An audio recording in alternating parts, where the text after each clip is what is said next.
Is Jesus Christ, her Lord. She is his new creation by water and the word.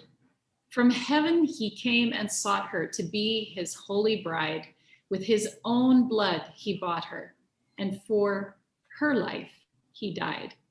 Friends, as we study and discuss the church, let's keep this theme central. Jesus Christ our Lord, who bought the church with his own blood.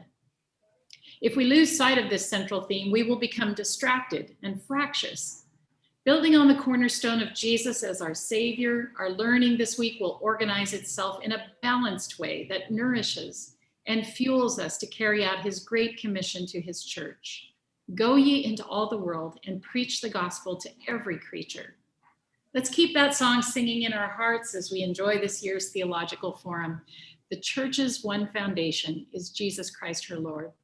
Welcome to the Theological Forum, and I pray that you will be blessed. From my side, I would also like to welcome each participant, each attendee. Thank you for being part of this. You know, this year we've faced a lot of new things, trying to adapt to the situation we find ourselves in. Very similar to the church. You know, the church also has to adapt as time moves on. Well, as I look through the attendee list, the participants in Zoom over here, I see we have our AIIAS scholars there, we have AIIAS alumni, we have people from other parts of the world all over. I know for some of you, this is actually early in the morning or late at night. Well, welcome. I think it's a blessing that we can come together, even if you were not able to travel to the Philippines. But in particular, I would like to welcome our 4 guest presenters. Dr. Hassel, I see you over here. Thank you so much for your willingness to participate. And we appreciate you joining forces with us. We'll also see Dr. Denise Forten later on, who's the professor of historical theology at Andrews University. Sorry, I forgot, Dr. Hassel is from the Biblical Research Institute, and each of these guest presenters will be introduced later on in the program. Dr. Eckhard Müller will also be joining us from the BRI, or Biblical Research Institute, as well as Dr. Alexander Bolotnikov from NAD, North American Division.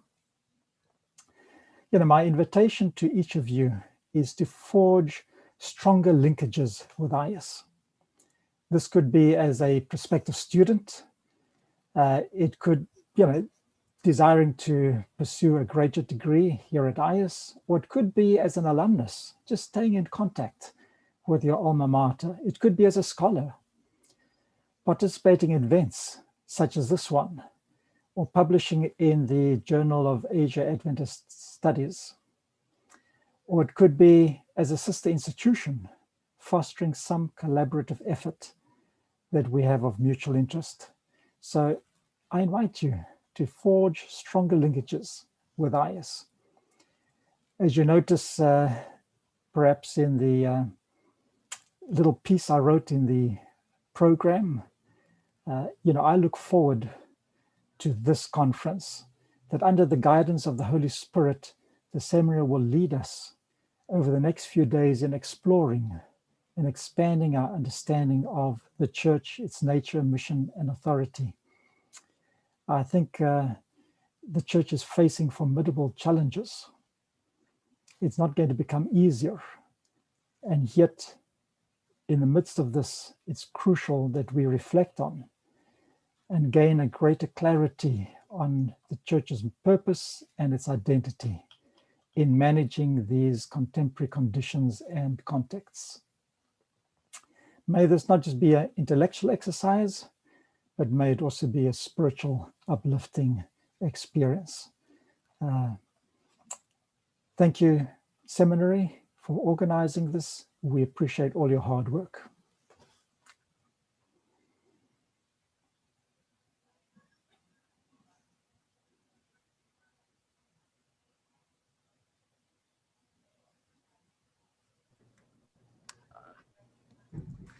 Welcome to the 23rd AIIAS Annual Theological Forum.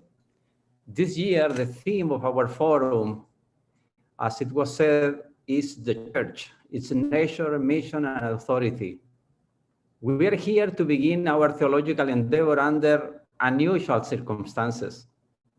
Because of the pandemic, our seminary forum is going to be held online for the first time, perhaps not the last.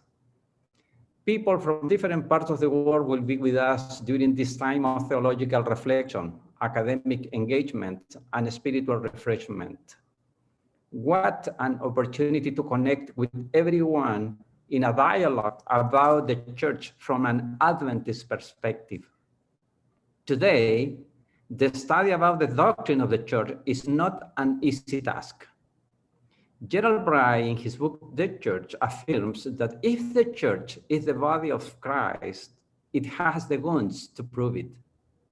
He goes on to say that many people have written about the history of the church, and quotation mark, almost always from their denominational standpoint, which they want to justify in light of theology, history, and practical experience, end of quotation mark. As Seventh-day Adventists, believers, we recognize that while this is true, according to the scriptures, in the last days, a remnant has been called out. This remnant is called to proclaim salvation through Christ, to keep the commandments of God and the face of Jesus, to announce the arrival of the judgment hour, and to prepare the world for the second coming of Jesus. A question to consider during this dialogue is how this theological element impacts our understanding of the church today. I would like to express my appreciation to Dr. Dennis Fortin, Professor of Historical Theology at the Seventh-day Adventist Theological Seminary at Andrews University in the USA. To Dr. Eckhart Miller, Associate Director of the Biblical Research Institute at the General Conference. To Dr. Frank Hassel, who is also Associate Director of the Biblical Research Institute at the General Conference. And Dr. Alexander Bolotnikov, who is the Director of Shalom Learning Center under the North American Division. They all gladly accepted the invitation to be part of this dialogue. Finally, on behalf of the seminary, I would like to welcome all the online participants of this annual forum. We will spend an important number of hours growing together on this theme. I want to thank the Seminary Forum Committee here at AIIAS for the work that they have accomplished in putting this online, and a special thanks to the IT department for the hard work that they had put in for us, to be able to be connected with you. From now on, we will have a number of time together, and I pray that wherever you are in different parts of the world, this academic event will be a blessing to you all. Thank you.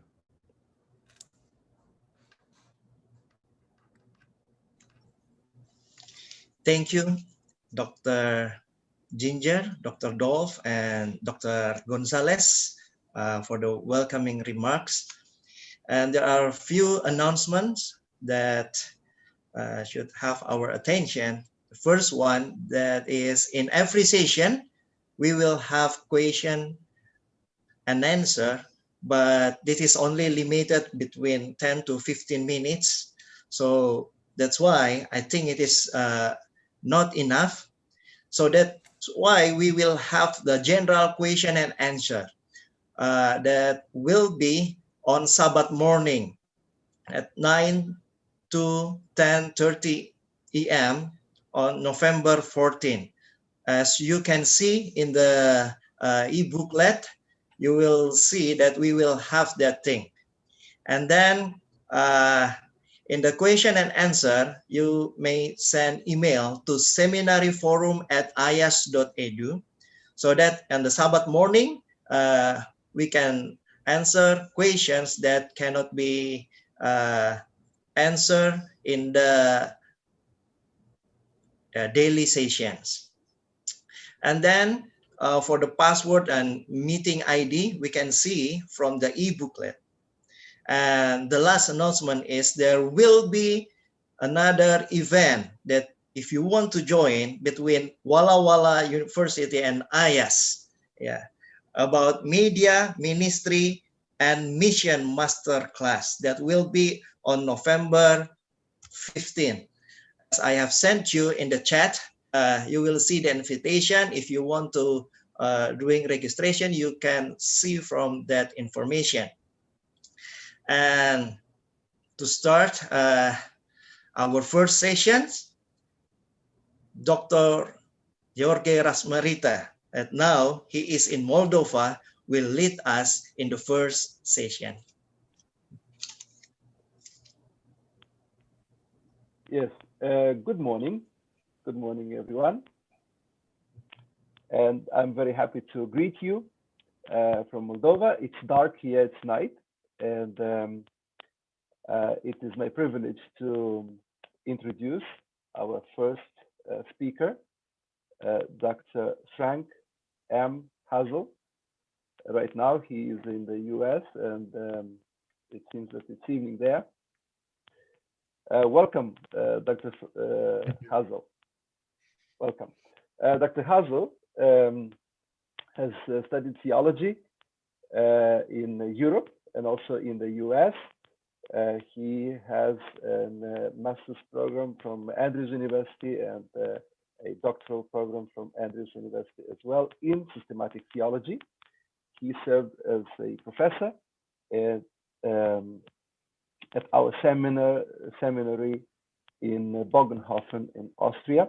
He also ministered in Europe as a pastor, and after that he served also as the dean of the Theological Seminary in Bogenhofen in Austria until 2016.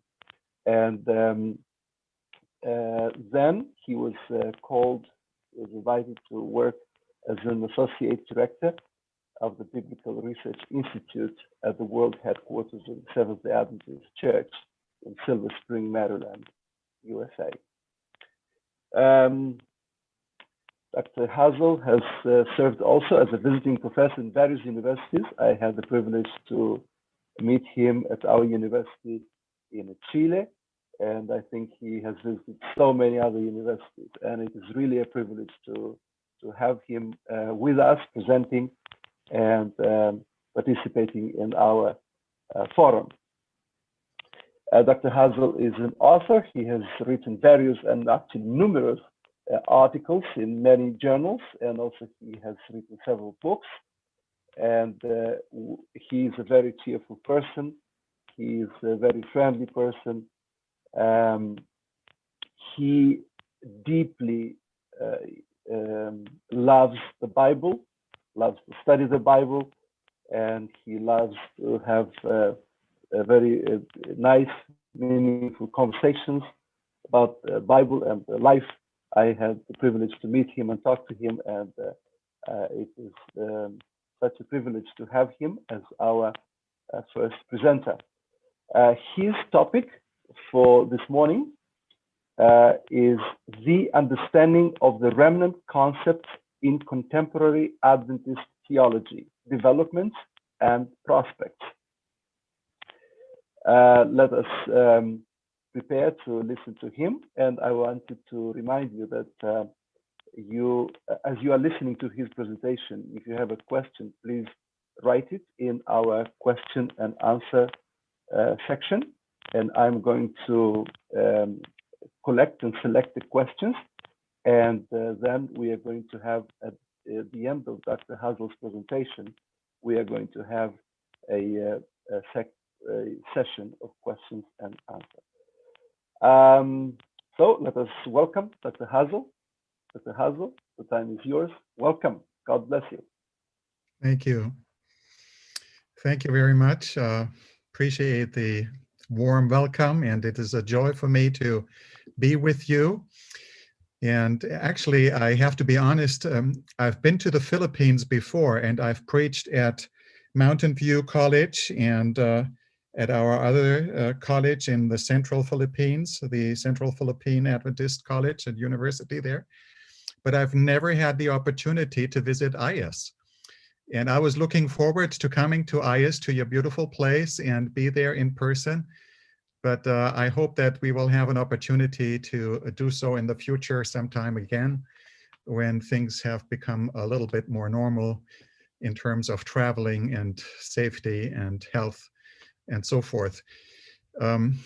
Some of you might know the little book, A Thousand Shall Fall, that my aunt Susie Mundy wrote about the experience of my family during World War II in Nazi Germany.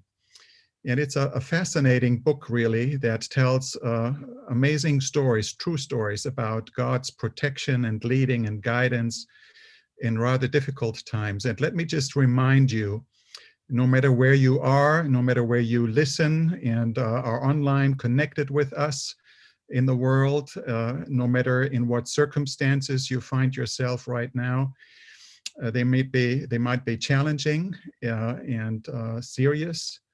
But let's not forget that we still serve the same faithful God, and he is still able to do amazing things if we put our trust in him. And this is what I would like to encourage you to do. And I'm just joyful and happy to be with you this morning and for this session and the whole symposium. So let's just dive right into the subject, because we have limited time and there's so much to say and to share. And so I'll just start, and we'll see how far we are able to progress. When we talk about the remnant, we have to see that the remnant really is a concept that is very dear to us Seventh-day Adventists. And I have here a little PowerPoint presentation where you can follow along. The biblical concept of the remnant is really central to our self-understanding as Seventh-day Adventists, and it has played a significant role in our mission and in our message. And it has done so from the very beginning. Sabbatarian Adventists have considered themselves to be God's prophetic end-time remnant people. And throughout the years, the word remnant, or the phrase the remnant church, has become, I would say, the defining self-proclaiming mark of Seventh-day Adventists. That's what other people have said about this concept. Now, while this is still maintained in important church documents, official church documents, and standard Seventh-day Adventist reference works and other representative publications, the identification of the Seventh-day Adventist Church as the remnant of Bible prophecy has been questioned by some in recent times, and the concept of the remnant has been modified in various ways in some quarters of our church. And this is what I would like to explore with you today. Seventh-day Adventists have derived their understanding of the remnant from the Bible. And therefore, I think, even though we have limited time, let's very briefly look at some biblical background so that we better understand and recall where we Seventh-day Adventists come from and why we claim that particular title for our church. The remnant theme, really, in the Bible, the remnant motif, runs like a red thread throughout the Bible, from Genesis, basically, until the last book of Revelation. And it is not possible in our limited time today to go into all the richness of this biblical concept. But it can be said that the remnant motif appears in the Bible at crucial turning points in history, when man's life and existence is threatened with extermination. And the remnant functions within this theological framework of judgment and salvation. And it seems as if, when we look at the entire material that we have in the Bible, that there are three key types of groups that we can pinpoint, that I have listed here: the historical remnant, the faithful remnant, and the eschatological remnant. Let's look at those very briefly, just very briefly. So the first group can be called the historical remnant. And it describes in the Bible groups of individuals who have survived a catastrophe, and that could have resulted in the extinction of a larger group of people to which they belong. And as such, they have remained alive. They have survived and are called remnant. And this historical remnant is always a visible group, a visible entity of people. The second group of people that we find associated with the remnant motif in the Bible could be called the faithful remnant. And indeed, it is distinguished from the historical remnant by their genuine spirituality, and they maintain an active covenant relationship to God. They are faithful to God. And their faithfulness and their active covenant loyalty is recognizable in the Bible. They keep the commandments, they are faithful to God, they live as God desires them to live. And again, there is a visible dimension in this remnant group, and they can be recognized for that.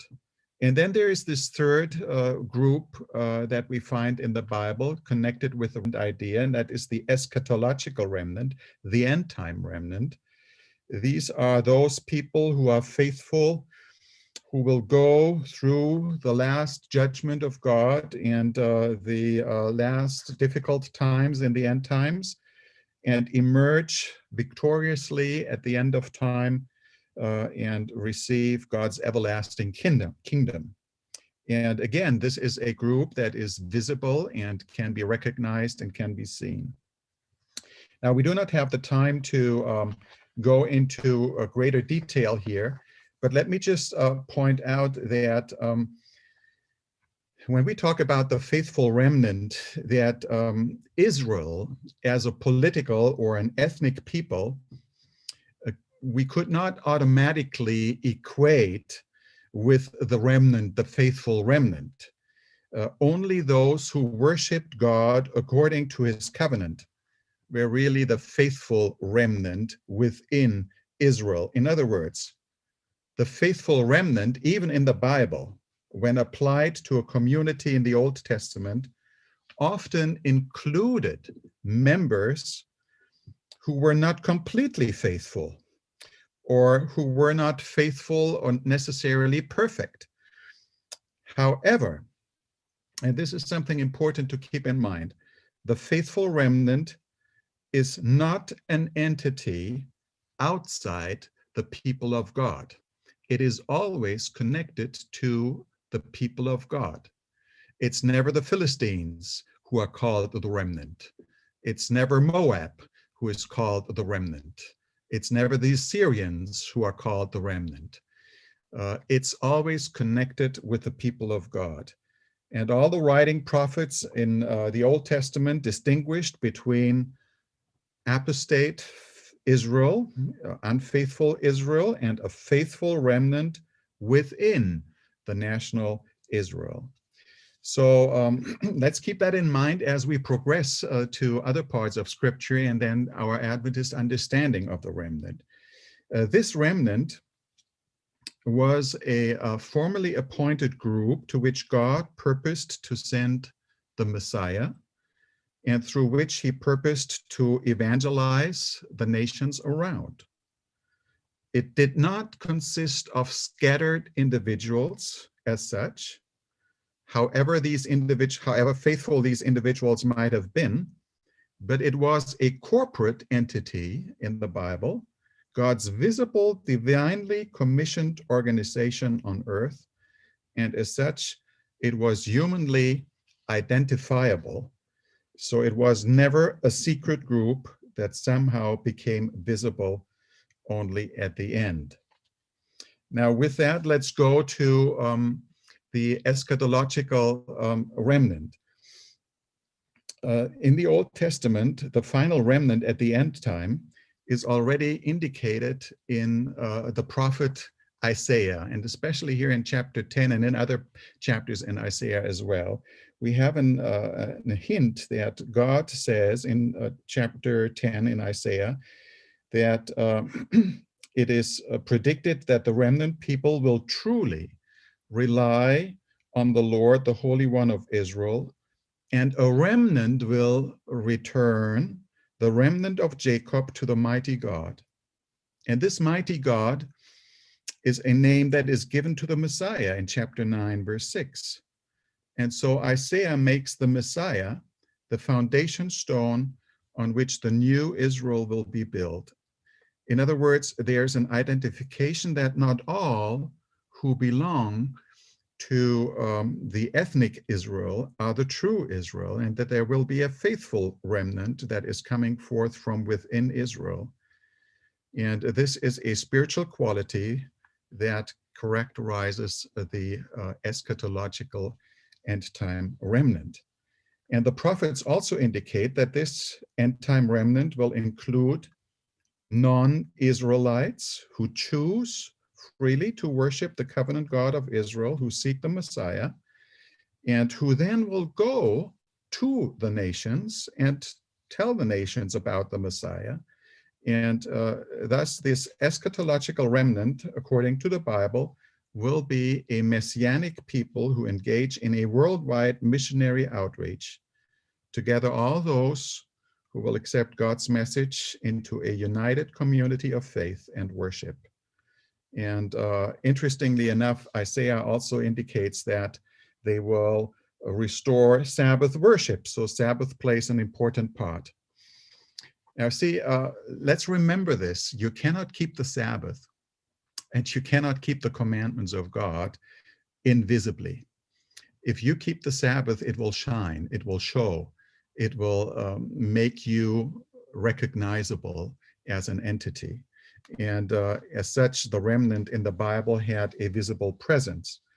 In other words, the eschatological remnant includes faithful people who originally were not members of the Israelite historical remnant, but the eschatological remnant is always connected with the people of Israel and grows out of the people of Israel, and is thus a group that is identified by its faithfulness to the divine Messiah.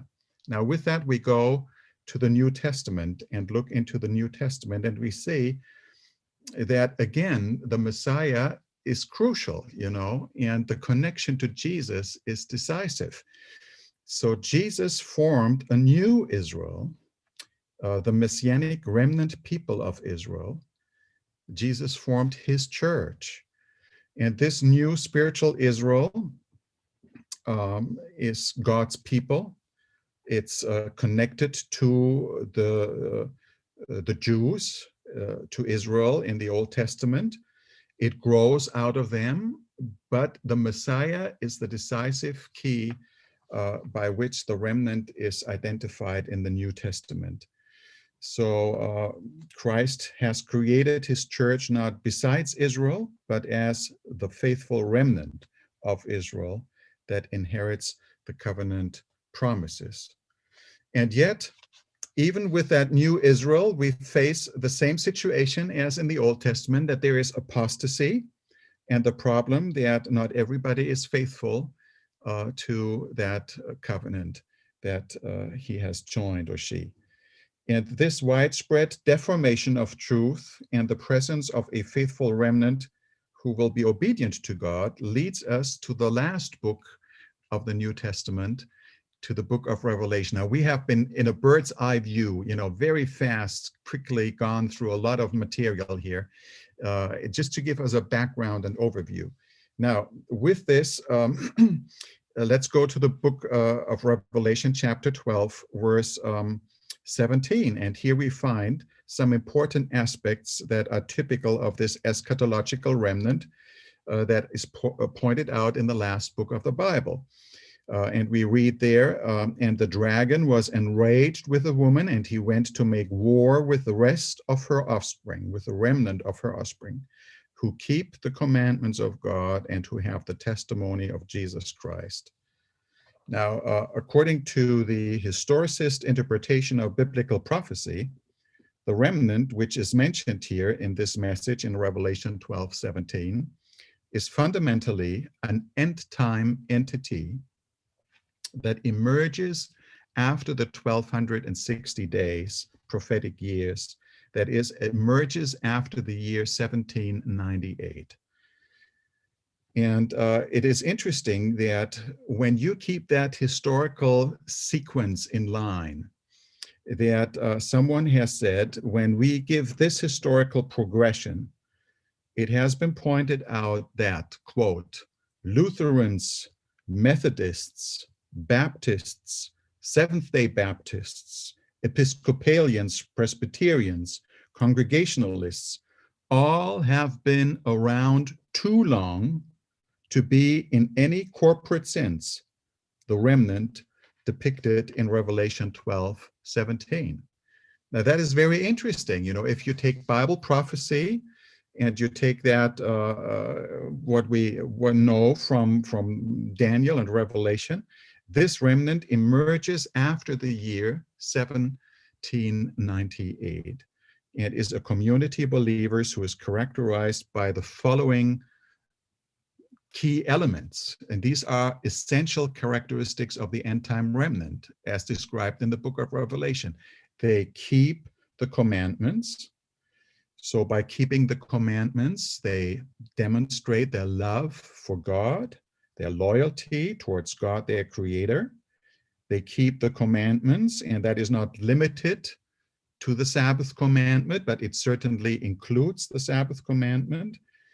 And such obedience is, of course, by necessity visible. One cannot keep the commandments invisibly, as I said. They have the testimony of Jesus, we read, and that means that the remnant has the Holy Spirit who speaks through the gift of prophecy, and that is the remnant exhibits genuine manifestation of the gift of prophecy. It is characterized by patience, by perseverance. They do not give up. They do not let go their relationship with God, even in difficult times. And another characteristic is faith. They are identified as having faith in Jesus or having the faith of Jesus. And they are faithful to Jesus, and they have a message and a mission. So the end-time remnant is described in Revelation as having a God-given mission and a particular message to the whole world. It preaches the everlasting gospel, we read, and it has a global missionary endeavor that tries to reach every nation, tribe, and tongue. So as such, this remnant that the Bible talks about, especially the end-time remnant here, is an identifiable, visible entity, clearly recognizable. It is more than just scattered believers here and there who live independently from each other. We are able to identify who that is. Now, this end-time remnant is not perfect by no means. There is no basis for being proud or boasting. It is described, in fact, in the picture of the Laodicean church as being lukewarm, as being wretched, as being miserable, poor, and blind, and naked, and in need of spiritual renewal. So this is all part of the remnant. But here's something important. The remnant is never called, in the book of Revelation, the remnant is never called Babylon. The remnant might be lukewarm, might be miserable, might be poor, might be wretched, blind, and naked, but it's not Babylon. Babylon is something else and is a different entity and is a different power. And it's different from the remnant, definitely. So this is to be kept in mind. With that, let's now go into our Adventist history and see how Adventists have understood this biblical picture in very broad terms. So the pioneers, let's go to the pioneers. even before the Seventh-day Adventist Church was formally organized in 1863, early Adventists called themselves remnant. And the earliest known use of the term remnant to designate Adventists can be traced back to the year 1846, when Ellen White in April wrote the very first published little pamphlet that the Adventist believers came up with. It was entitled "To the Little Remnant Scattered Abroad." Later, that little pamphlet got republished in 1847, and had the title "A Word to the Little Flock." But the initial title was "To the Little Remnant Scattered Abroad." And while their understanding of being the remnant was closely linked to their personal experience in the Millerite movement, Sabbatarian Adventists also considered themselves as God's end-time remnant, because they were convinced that they were the fulfillment of biblical prophecy and the description of the remnant in Revelation 12, verse 17. Now, it is very interesting. Let's see here. As early as 1849, Joseph Bates used the key text in Revelation 12, verse 17, to describe Adventists as the remnant, and who keep the commandments of God, who have the testimony of Jesus. And since 1849, the term was regularly used for and by Sabbatarian Sabbath-keeping Adventists. In fact, in the year 1874, George Butler, GC president, commented on Revelation 12:17 and stated, quote, Seventh-day Adventists have everywhere claimed to be the remnant church for the last 25 years. So he said that's in 1874. He says for 25 years, for a quarter of a century, they have everywhere claimed to be the remnant church of the Bible prophecy. Other pioneers like W.H. Littlejohn wrote in 1883, "Be it known, therefore," he said, "that Seventh-day Adventists claim to be the one whom John saw in vision, whom they styled the remnant who keep the commandments of God and have the testimony of Jesus." Now, this is interesting. When the Adventist pioneers were considering the choice of a name for their new church, the name The Remnant was in high demand and almost got chosen. Only after intense debate did they decide on the name Seventh-day Adventists. Imagine you would belong to a church called the Remnant Church. Could have been very well a possibility. But it is interesting that it was that popular, and the same identification of the remnant with the Seventh-day Adventist Church can be found in Ellen White, as well as in numerous other pioneers and throughout Adventist history up to the present time. So we can safely say that Seventh-day Adventists from the very beginning have seen themselves as a fulfillment of this biblical prophecy, as a prophetic movement called to prepare people in all parts of the earth to be ready for Christ's appearance. Now, with that, we now move to more recent developments within our church when it comes to the issue of the remnant. Probably one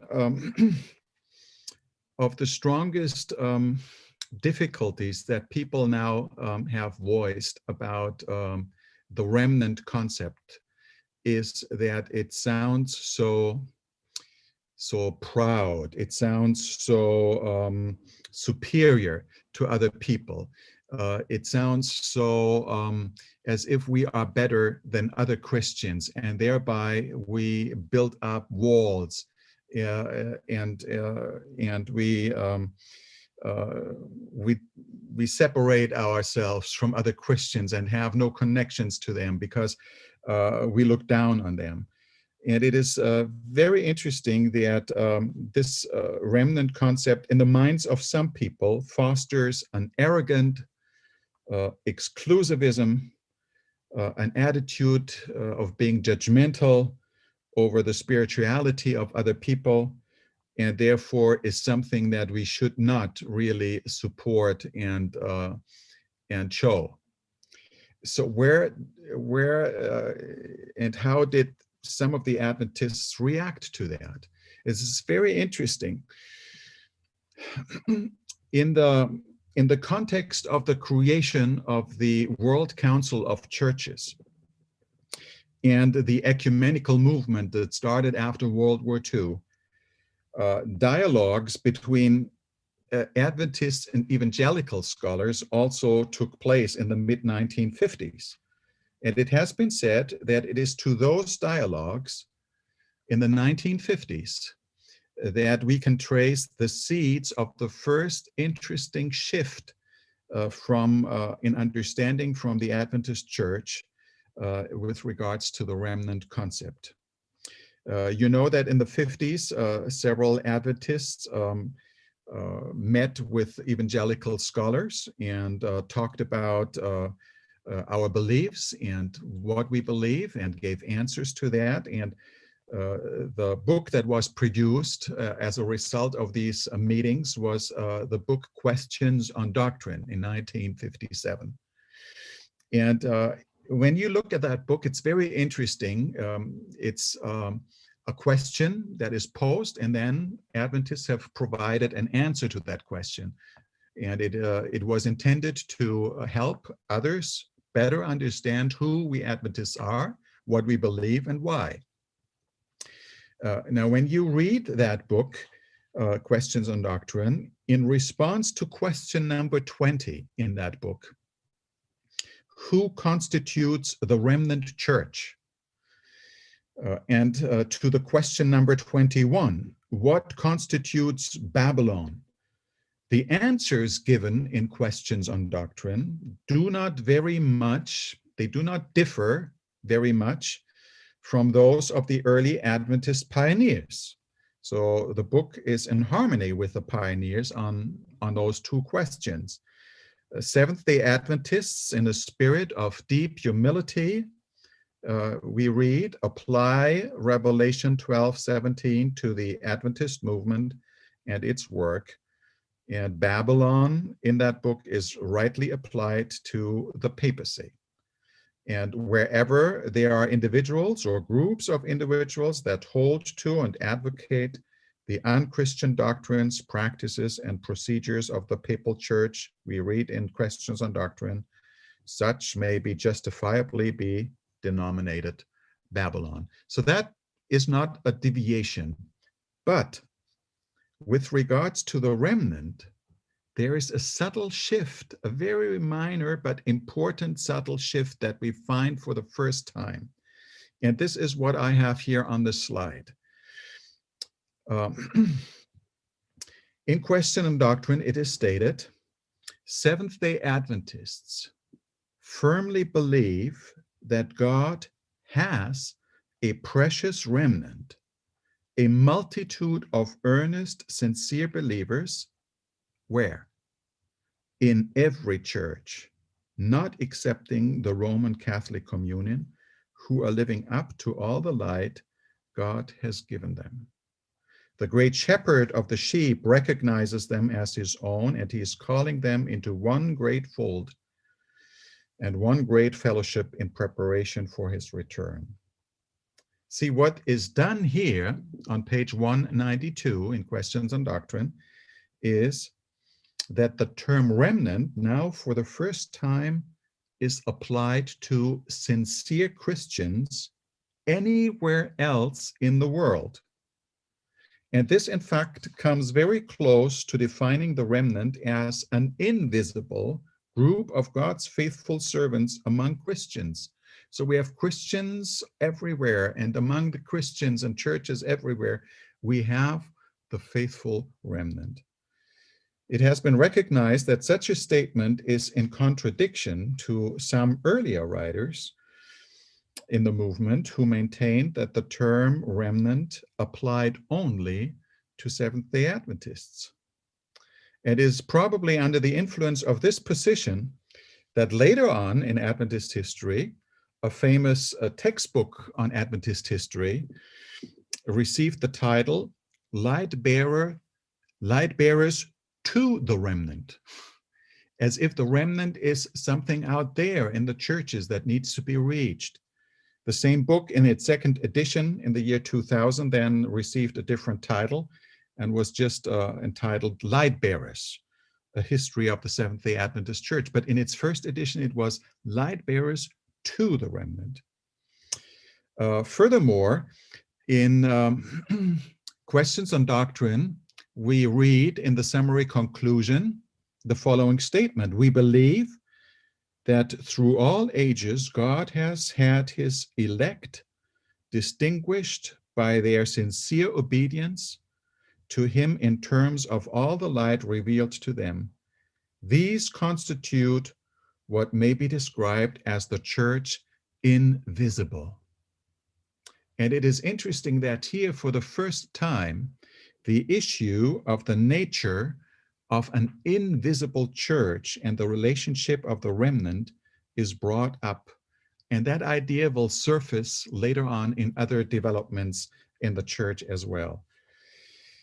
So let me just ask the following question. If other Christians are really part of God's invisible remnant, do we have to invite them to become part of God's visible remnant then? If the remnant would be really invisible in every church, such a position would make a call to come out of Babylon almost irrelevant, because Seventh-day Adventists are not the visible end-time remnant. We are at best a privileged part of a larger invisible remnant. And so you see that this is something that changes the understanding and the mission and the theology of significant parts of our church. So we have representatives who then later on, after Questions on Doctrine, have proposed that the remnant is invisible by its very nature. So we have leaders who have written in books and publications that we cannot afford to ignore a new ecumenism that is sweeping through much of the Christian world, one writer says. And this new spiritual ecumenity reconnects Christians and all who acknowledge the Lord of Christ outside of Christianity to a common core. And that is not institutional, this writer says. This writer continues and says, this movement is directly connected to the charismatic renewal, and we should start recognizing the existence and ministry of God's chosen peoples, plural. So there are more people of God than just the remnant people, and they are in all Christian churches and even outside Christianity.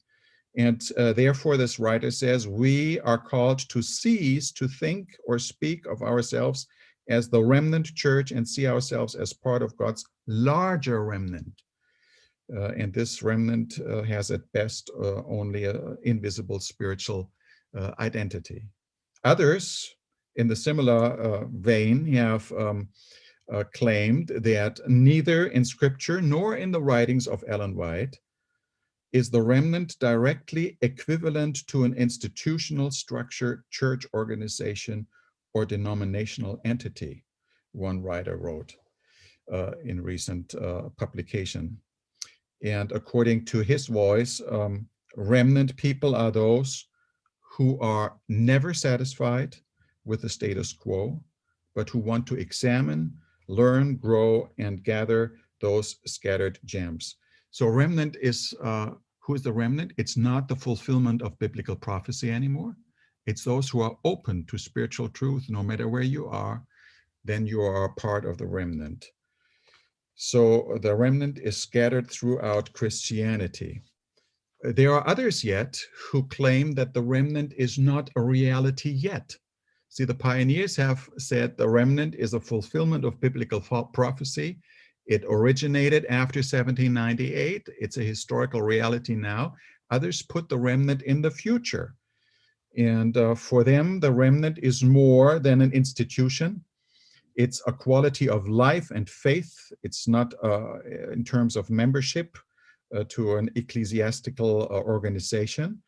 And still, the remnant is important to us as Seventh-day Adventists. So how do we maintain the concept of the remnant? We reinterpret it. And the Adventist Church may itself call a proleptic remnant. We are a remnant that will only shine in full, in the future, but has not arrived yet. And when you would apply that the remnant is not a reality yet, but would come in the future only, and we are just proleptic, a remnant, it effectively denies the idea that the Seventh-day Adventist Church is God's end-time remnant church, and reinterprets Revelation 12:17. Now, there are others still who claim that the remnant is a people who engage in social justice. And when the remnant role addresses social and political issues and promotes reforms in these areas, then you do what the remnant does. Like in the Old Testament, the prophets have criticized social injustice. So now we have to criticize and reform the social injustices of our society. And so they transform the remnant into a social movement of reform, a movement in opposition to social abuse and oppression of marginalized groups. And it seems as if a remnant for them is no longer a religious dimension, but only a social entity that engages in social reform. Now, let's remember, while the remnant will have some social impact, I believe, if we really follow Christ and his law, and while the remnant has to condemn evil in all its forms, this new approach that defines the remnant in social justice alone redefines the concept of the remnant along social and sociological lines, and neglects the fact that the biblical remnant is fundamentally a religious entity and not a social entity that engages in social reforms. That leads me to another important concept that I have noticed in recent years, and that has to do with missiological concerns. There have been several Adventists who have been encouraged to abandon an exclusive understanding of the Seventh-day Adventist Church as a remnant church because of new missionary approaches to reach people, especially in other religions, and here especially the mission to Muslims. They see Muhammad as a God-led reformer, and it is suggested by some to use the Quran and Muslim terminology and ideas to build bridges. And they said that among the Muslims, there is a movement of those who speak and see themselves as follower of Isa, of Jesus, but who remain outwardly speaking Muslims, culturally speaking, and who continue to frequent the mosque and observe some other Islamic religious practices. And this distinct group of Muslims who consider themselves to be followers of Isa observe the Sabbath and consider themselves to be part of the end-time remnant, a Muslim end-time remnant that believes in Jesus and keeps God's commandments. And so there are some who have called this remnant of God within Islam. And this, even though these remnant people in Islam, continue attendance in the mosque, practice fasting during Ramadan, observe the feast of the sacrifice, etc., and outwardly, culturally cannot be discerned from any other Muslim that is there. This is a very new development, and that needs very careful attention, I believe, because this Muslim remnant group is organizational, really independent from the Seventh-day Adventist Church. We have similar tendencies and attempts, not just with Muslims, but also with Seventh-day Adventist Buddhists and Hindus and other entities that we try to reach. And the position that is implied in this here is that the Seventh-day Adventist Church is no longer the visible end-time remnant of biblical prophecy, but the remnant is also found in other religions outside the Judeo-Christian tradition. So it's not just other Christians where the remnant is to be found, as we have heard earlier. Now the remnant is found in non-Christian other religions, like the Muslims, and the remnant will be established only at the end when Jesus comes again. Now, you can see that the concept of the remnant significantly shifts and has been altered by these new understandings and interpretations. That leads me to another important point, and that is the relationship of the remnant to other Christian churches. And we need to take the time, even though I know it's advanced already, to look at that a little bit more at the end here. Adventists have repeatedly expressed great respect for faithful Christians in other churches. And Ellen White has indicated that from the beginning, faithful souls have constituted the church on earth, and in every age the Lord has had his watchmen who have borne faithful testimony to the generations in which they lived. We have to understand something important here. Adventists have never denied that they are faithful and honest and sincere Christians in other churches. We have always appreciated that, and we do so now. Adventists believe that they are sincere believers outside the Adventist Church, from which we even can learn a lot. But these faithful believers, these genuine believers, are faithful believers, but they are not the remnant. The remnant is an entity, according to Bible description and Bible prophecy, that has a visible, recognizable identity. It is not just invisible out there somewhere. And if we keep that in mind, I think it can help our relationship to other believers, because we recognize there are genuine believers in other Christian churches who seek the Lord, who love the Lord, who live to the best of their knowledge. And yet we call them to join the remnant movement, the Adventist movement, and discover the fullness of the biblical truth and the beauty of it, as the Bible tells us so. So let me just show you here from the working policy. We have not time to read everything, but in our working policy number 0110, we have stated, and this is important that we remind ourselves that this is part of who we are as Seventh-day Adventists. I'm just reading the first 2 points here.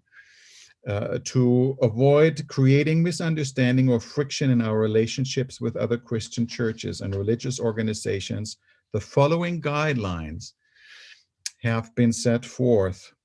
We recognize, number one, those agencies that lift up Christ before men as a part of the divine plan for the evangelization of the world, and we hold in high esteem Christian men and women in other communions who are engaged in winning souls for Christ. When interdivision work brings us in contact with other Christian societies and religious bodies, the spirit of Christian courtesy, frankness, and fairness shall prevail at all times. And I think that is so important to keep that in mind. We do not look down on other Christians. We appreciate them, and we treat them with courtesy, with fairness, and with kindness. And we appreciate the good that they do, and we seek to acknowledge all the best in them that is possible to be acknowledged. I see our time is almost up, and I have so much more to share. There is something about the invisible church and the universal church. It has become customary for many to speak about the invisible church today. But it is very interesting. If you look at our fundamental belief number 13, the belief does not talk about an invisible church out there. It speaks about a universal church that is composed of all those who believe in Christ. So where does the idea of an invisible church come from? It comes actually from Lutheran theology, and I can summarize that just briefly, because Luther believed that the church is really invisible because it's a matter of faith that cannot be pinpointed, and he wanted to have that in opposition to the Roman Catholic Church, who was a visible entity in all the world and had a pope as the visible head of the church. And he said, no, our church is, the head is Jesus Christ, and the faith is the important thing, and that cannot be pinpointed, and nobody can really be excommunicated from the church if you are one of the elect of Christ. And the elect, if Christ has elected you, you are invisible to the human eye. It's something that is between you and me. And that's where the idea of an invisible church came from. And that has found an interesting inroads even in our Adventist thinking. So let me end by pointing out a few implications here. I'll skip a number of things about Luther that we don't have time to go. But let me point this out here. While there are other sheep, genuine believers, while there are other sheep who truly believe in Jesus Christ according to the light that they have received, this is the universal church. There will be an end-time remnant of Bible prophecy in the last days, we believe, as Seventh-day Adventists.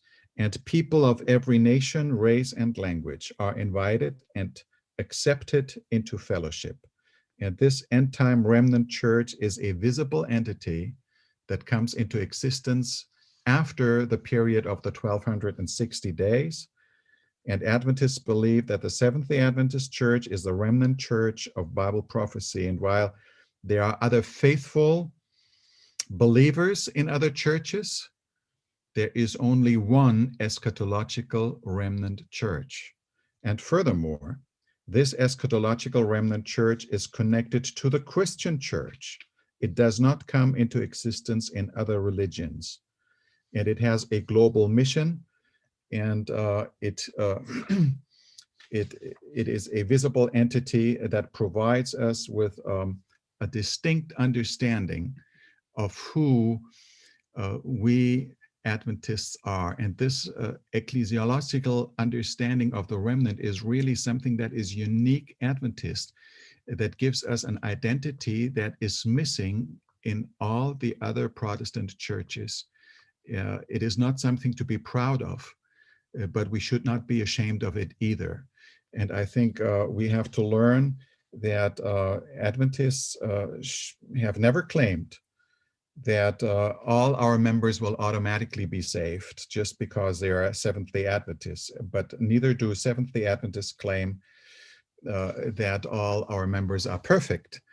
But Adventists believe instead that we have a unique message and that we are called to prepare the world for God's soon coming, and that we are commissioned to fulfill this special mission in this last time of the Earth history. And this is where I would like to close my presentation. And I thank you for listening and for following along. Thank you.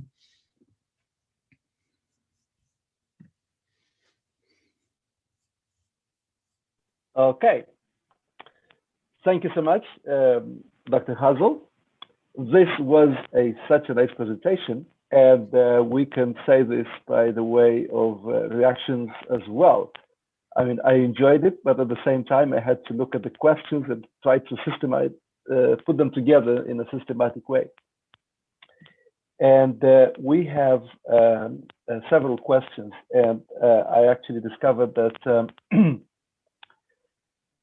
many of those questions are related to the exclusivity of the remnant. Let me see if I could share my screen here. We have a question that comes from Dr. Dumitrescu, but many other questions are related to this. For example, the remnant of Israel was rebuked and finally rejected by Jesus, especially because it refused to invite Gentiles to be part of the remnant.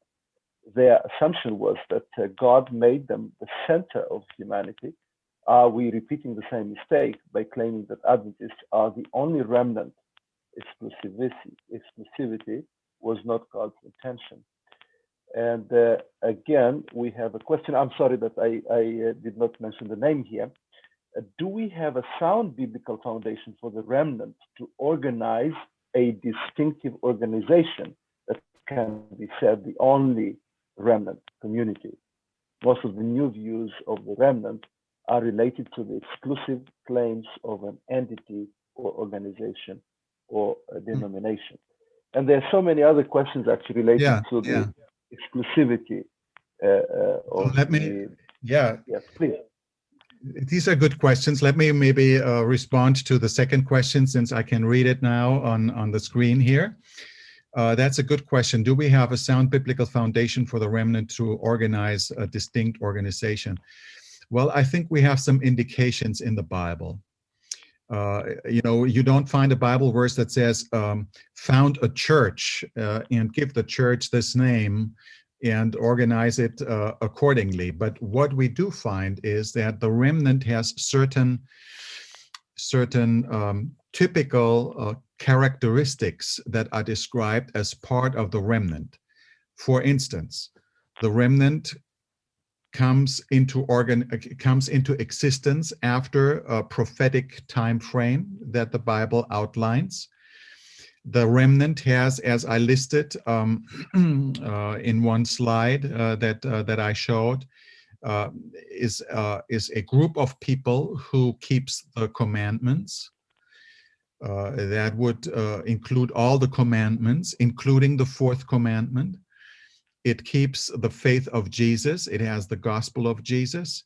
It has perseverance. It has the spirit of prophecy. It has the gift of prophecy in their midst. Now, these are some identifying marks. When you have people who identify with that, and I think that's what we find in the Adventist movement, they didn't want to organize as a church because they had a very bad experience with other churches and church organization and felt excluded. And therefore, they were very hesitant at the beginning to organize. But once you share certain common denominators, if you share certain beliefs, you need to make clear to others what you believe and why you believe the way you believe. And I think that's how we evolved as a church and eventually also evolved into an organization. Part of the characteristic of the remnant is that the remnant will have a mission, a worldwide mission. Now that cannot be achieved by just one or two people. It needs an organization. It needs an organizational structure to perform a worldwide missionary movement. And this is what we see in the Seventh-day Adventist Church. And so I see that in the church, you have several factors that are biblical that helped to develop and unfold and come up with a structure organizational structure that we now call church, that helps to identify people who share the same beliefs and convictions that we talked about. So that would be my way of responding to that particular question. Okay, thank you. Well, there is a brief question maybe from Raleigh Obedencio in Thailand. A biblical scholar says about the faith of or in Jesus, as better translated as faithfulness of Jesus, which means Christ's faithfulness or Christ's righteousness. What can you say about this? That's brief. Yes, this is a possibility. You know, it's a question whether it's a genitive construction or a dative construction in the Greek, and depending on that, it's the faith of Jesus or the faithfulness of Jesus, or faith in Jesus. Both is possible. I think we can make good points, and personally, I'm inclined to say that it's not an either or. Both interpretations are possible from the Greek, as far as I can tell. We might favor the faithfulness of Jesus maybe a little more, but the faith in Jesus is not completely excluded from that idea, and not from the Greek wording itself. So yes, it's Jesus' faithfulness. It's what he has done, but we also need to trust him, you know, and we need to have faith in him. And so I don't see this as an either or so strongly. From the Greek, I think we have both possibilities that we could see there. Okay, and Dr. Hazel, we have a number of questions about the relationship between the remnant and other religions. One of them is related to the Messianic Jews who keep the Sabbath and have faith in Jesus' second coming as the Messiah. Can they also be considered the remnant? And I think you already mentioned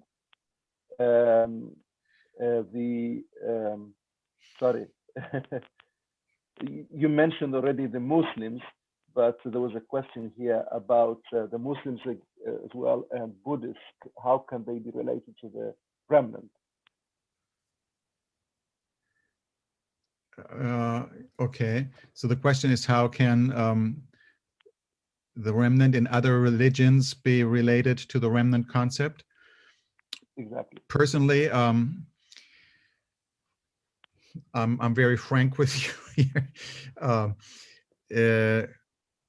I think that the remnant in the Bible is always connected to the Judeo-Christian tradition. It's never that I see it connected to any other religion outside the Judean Christian biblical line that we have in the Old Testament and the New Testament. So I never see that that any pagan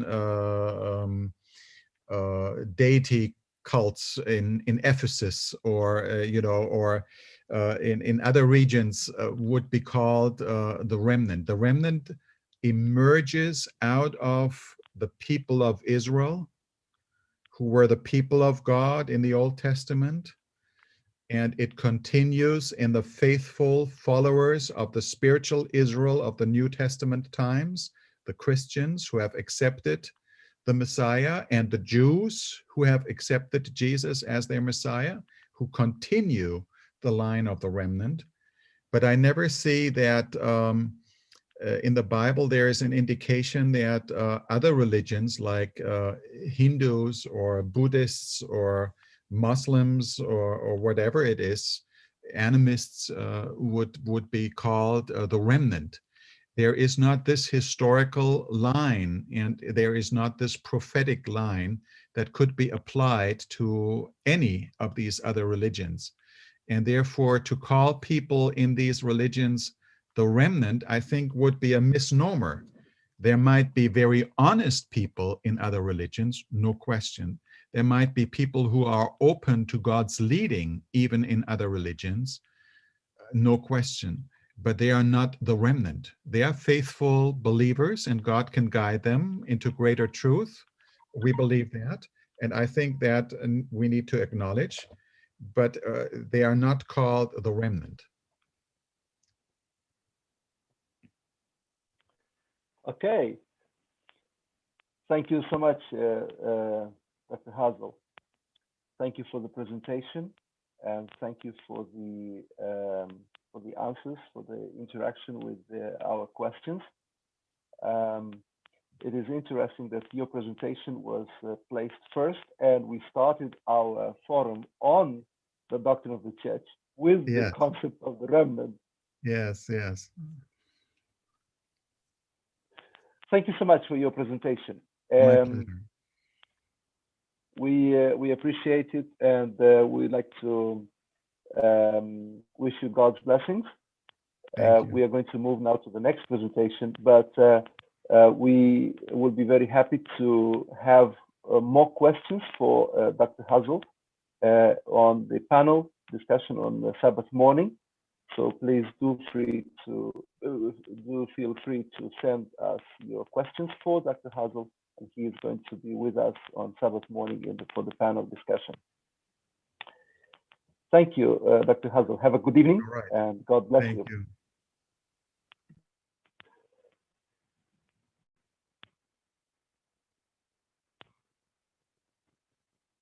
Okay.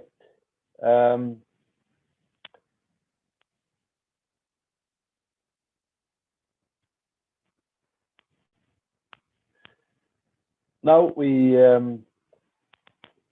are very happy to have with us our next presenter, Dr. Denis Fortin. Dr. Fortin is serving currently as a professor of historical theology at the Theological Seminary at Andrews University in Berrien Springs, Michigan, in the USA. He studied theology at various universities in Canada, in the US, Andrews University, and also at Université Laval. As I said, Dr. Fortin is specializing in historical theology, and he has served at Andrews University as a professor for many years. Actually, he joined, we understand, the faculty at Andrews University in 1994, and he served there in various capacities. He was associate dean, but also he was dean at the Theological Seminary at Andrews University. And after some time, he continued as a professor at the seminary. So he is joining us now. I guess, I'm sorry, Dr. Fortin, I guess you are joining us from the US, and you are very welcome to join us. He is I think he has been requested to be a speaker in many occasions, in many presentations all around the world, and we are privileged to have him with us in our forum. He is a member of various scholarly associations, like the American Academy of Religion, the Adventist Society for Religious Studies, and other associations. He has written many articles and books. So we are very happy to welcome you, Dr. Denis Fortin. Thank you. It is a pleasure for me to join you from far, far away, and to be able to join your forum here tonight. It's tonight for me, and it's morning for you. It's about 10:30 in the evening here for me at Andrews University. And so it's a joy to be with you, to be able to share this topic here, this presentation that I will make in a moment. And thank you for the invitation as well. So let me see here. I will share my screen. I have a PowerPoint presentation, and I will share it, and you can follow along there in the presentation. Your topic for this forum is the church, its nature, mission, and authority. And I'm very keen about this topic currently. Here at Andrews, I am teaching a seminar on the doctrine of the church, but particularly on patterns of leadership and on patterns of authority in the church. So I resonate very much with the topic that you're having for the seminar. And the topic I've selected for the presentation here today has to do with church governance in times of conflict. Trying to present to you something that will be relevant for our own church, what is happening in our church at the moment, and how we can perhaps sort out some ideas, some concepts to help us, through some difficult times that we have been experiencing, or at least that some parts of the Adventist world have been experiencing. There's no doubt that tonight or today here, I'm presenting this paper, certainly from a North American perspective. I don't claim to be anything else. It's more from a Western North American perspective when it comes to the Seventh-day Adventist Church. I have lived all my life here in North America, and I have visited, although many, many other countries, I have not had the privilege to live in other countries. And so I'm reflecting on issues and on church governance, certainly from the perspective from which I live. But I think that many of the ideas and concepts I'll share with you here today, you'll be able to resonate with them and probably, very likely, be able to apply them to your own context. I don't think it is any surprise or anything that you don't know about that in the last few years in our Adventist church, we have had some issues when it comes to some crises or some governance issues. There's been this whole conversation for years about women's ordination and whether we could or not ordain women to pastoral ministry. And in the years leading to the last General Conference session, we had all kinds of meetings to discuss this. And after the General Conference session, or even before the General Conference session in 2015, some unions decided to go ahead and ordain women. And there were even some unions that decided to discontinue altogether any kinds of ordination. So that led to a moment of a little bit of crisis here within our church as to what do we do with entities of our church that are not falling in line or basically following like everybody else does. That's an example of that. A few years ago also, there were a lot of conversation within our church regarding compliance committees that were instituted by the General Conference, and to reprimand some union presidents or some unions altogether that either ordained women or decided not to do any ordinations anymore. And so there again, that created a moment of crisis, a moment of conflict within the church. And in some areas of the church, this created a lot of anxiety. And in other areas of the church, it didn't create any anxieties. It may have been very, very localized. So we ask ourselves, what do we do? How do we resolve? How do we face moments of crises, moments of difficulties, of conflicts within the church? And is our church structure helpful to try to solve moments of crises when we have them? How do we handle the nature of the church, and how do we handle authority within the church to be able to solve issues of crises that we may have? So that's the topic I'd like to address here and perhaps put it within this context. We have a fundamental belief on the church. It's number 12. At the very beginning of the fundamental belief, it says, the church is the community of believers who confess Jesus Christ as Lord and Savior. in continuity with the people of God in the Old Testament times, we are called out from the world and we join together to do a few things: for worship, for fellowship, for instruction in the Word of God, for the celebration of the Lord's Supper, for service to all mankind, and for mission, for the proclamation, worldwide proclamation of the gospel. What this fundamental belief says about a few things regarding what we are as a church, some important questions, however, are not answered. How do we join together to accomplish all of these activities and all of this mission? How do we do this? How do we organize ourselves? What system of organization have we adopted? And is that system of organization helpful to solve conflicts or crises within the church? How is authority used within that system to help solve issues of crises? So let's do a little bit of Bible study at the same time as we go through a little bit of history here. Ellen White in 1854 has a vision. In the 1850s, our early Adventist pioneers in North America were really struggling, trying to figure out how they would organize themselves so that they could proclaim this gospel, so that they could proclaim the three angels' messages and the soon coming of Jesus. And lots of ideas were tossed back and forth. And during that period of time, Ellen White wrote this in 1854. The Lord has shown that gospel order, so church organization, has been too much feared and neglected. Formality should be shunned for sure, but in so doing, order should not be neglected. There is order in heaven.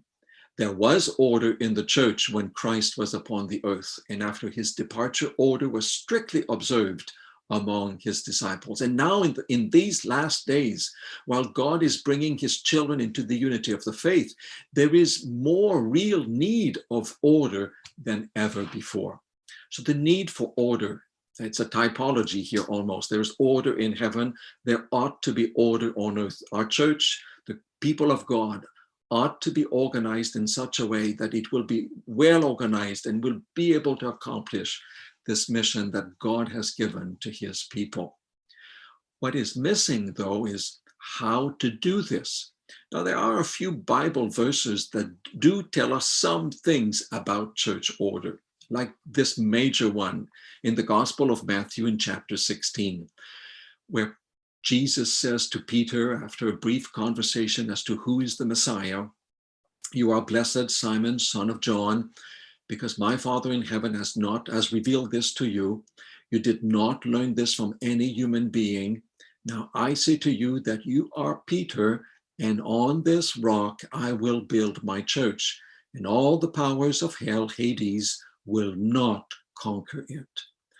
This is a key passage in the Gospel of Matthew, in which we find the idea, the concept that Jesus wanted to organize his church upon the solid rock. And we believe that this rock is Jesus, that the church is established upon Jesus. But apart from telling us that the church would be built on Jesus as the foundation of the church, there is very little details that are given in the scriptures as to exactly the form that this organization should take and how it ought to be organized. And a lot was really left to good common sense and to the guidance of the Holy Spirit given to the apostles and the first generations of Christians. Through church history, there have been three major systems of organization for church communities. One is the Congregationalist system, which is followed by most Baptist Christians, many Pentecostals, the Church of Christ, and some Mennonites as well. There's been also a Presbyterian model, and I'll describe each one of those in detail in a moment, followed by the Presbyterian Church, of course, and also any churches that are from the Reformed tradition, from the Calvinist tradition. And then there is the Episcopal system, which is followed by a lot of the older churches, like the Catholics, the Orthodox, the Anglicans, the Lutherans, the Methodists, they all use an episcopal system of church government. And each one of them has particular forms and structures, and each of them has particular patterns of leadership and how leadership also uses authority to guide the church, the community, particularly when it comes to solving conflicts. Now, the question to ask, which ones of these three historical models is the Seventh-day Adventist Church following? Which is our model?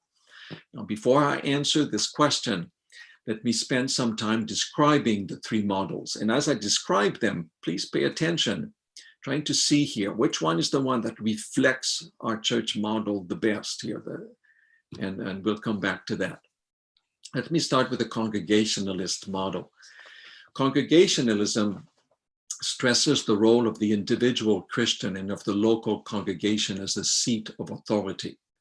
And the Congregationalists model is followed by the Baptists, as I've mentioned, some Pentecostals, and some of these Christians.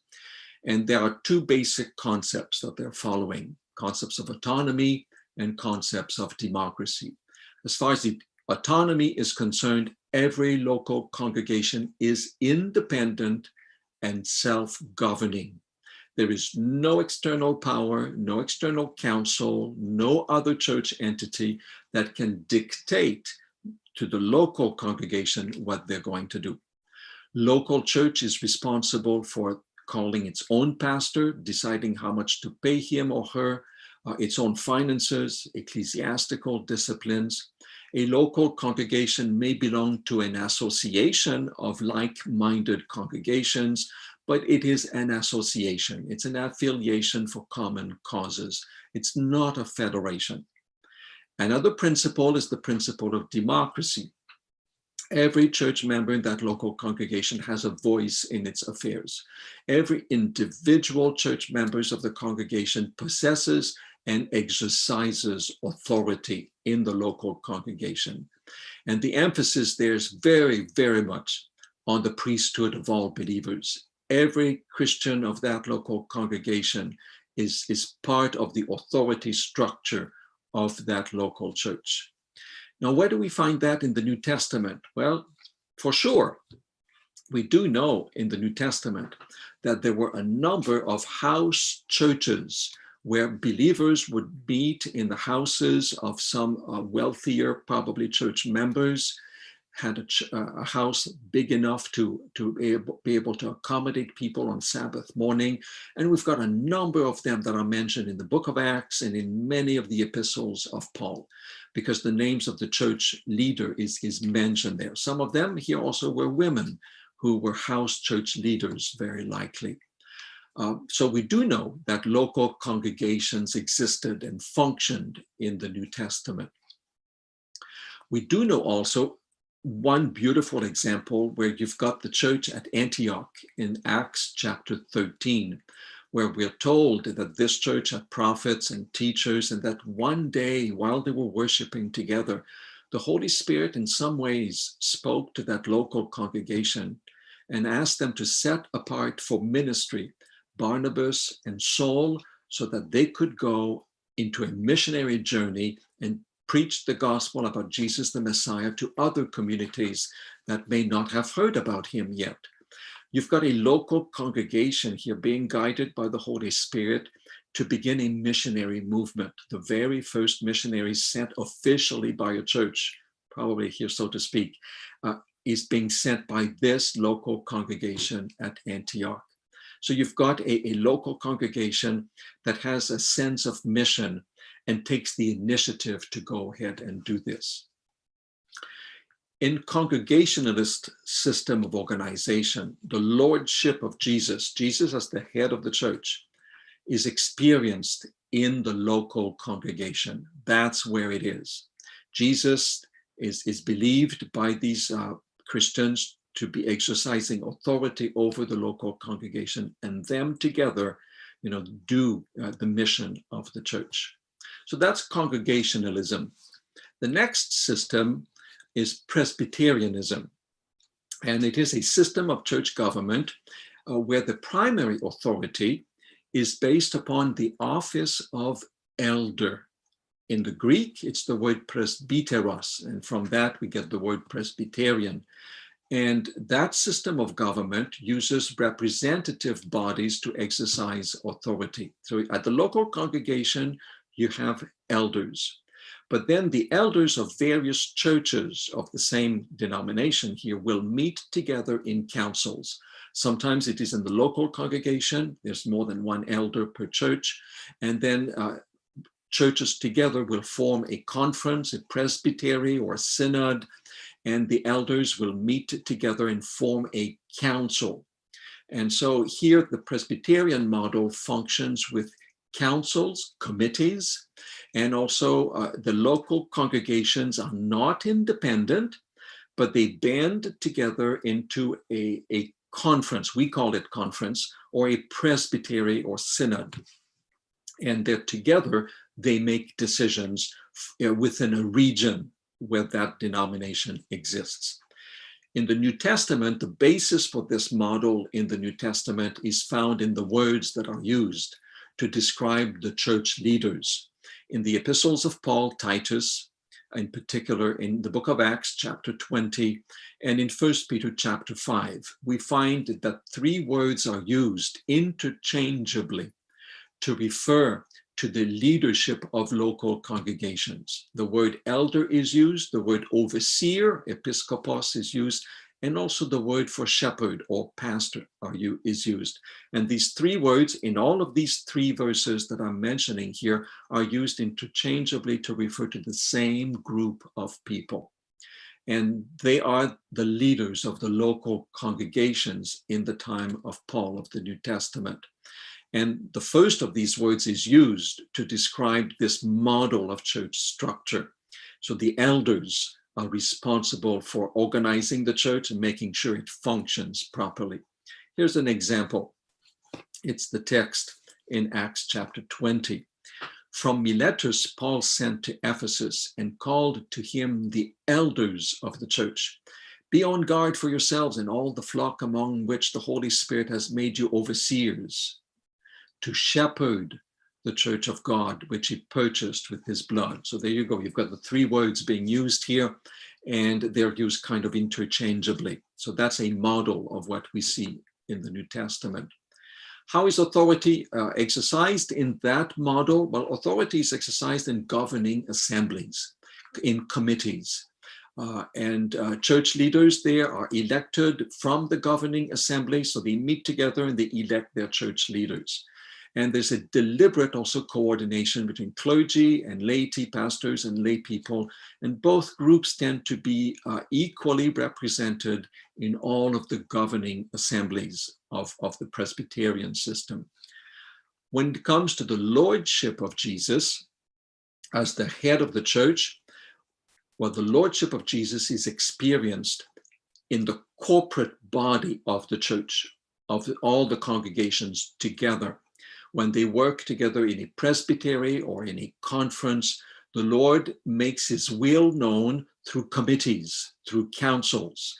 That's how the people know the will of God. They pray, and then together they talk, they pray some more, study the scriptures, and then they make decisions. The lordship of Jesus is exercised in the council of elders of the church. So that's the second model. I hope you keep thinking there, which is the model that represents us the most.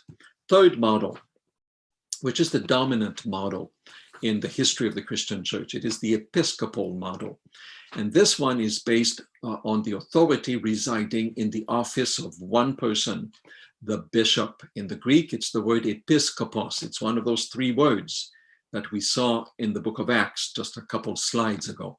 And so the office of the bishop, of the episkopos, is where the authority resides. And a number of Protestants and other Catholics, Orthodox denominations use this model.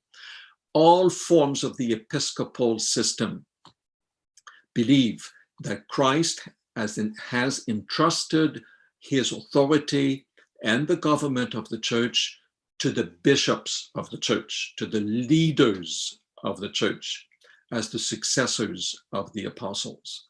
So the office of bishop or leader is very important in this system. The role of the bishop is to exercise the power of God. It is to supervise the churches. It is to supervise the other pastors of the church. Oftentimes the bishop has the authority of pastoral placement to decide who's going to be a pastor where, or a priest when it is in some of these denominations.